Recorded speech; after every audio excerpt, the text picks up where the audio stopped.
Welcome back mga katambalan, mga hot topic and issue pag-usapan natin. Update po tayo kay Barbie Fortesa na kung saan nga po sa katatapos lang advance birthday celebration at get together nitong sina Barbie Fortesa kasama nga po ang kanyang fans club na nag-celebrate nga po sa McDonald's at kasama din yung mga bata.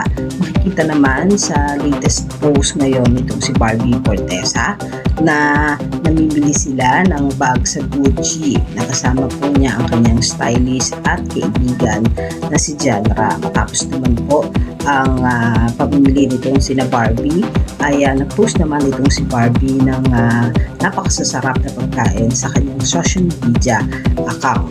Makikita nga po yung napakaraming pagkain na ipinost nitong si Barbie na talaga namang napakasasarap nga po. At isa pa nga po sa post itong si Barbie ay ang nalalapit nga po na pagpapalabas ng movie nila na P77 at magkakaroon nga po ito ng premiere nights sa July 28 Monday at 6 p.m.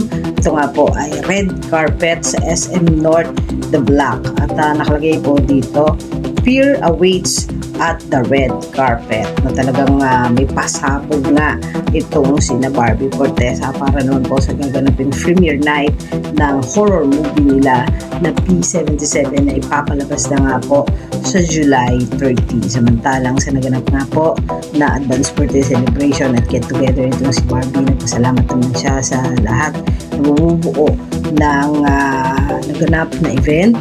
Yan po yung mga update natin ngayon kay Barbie. Kayo mga katambalan, ano ang masasabi niyo? Comment lang sa comment section na pag-usapan natin.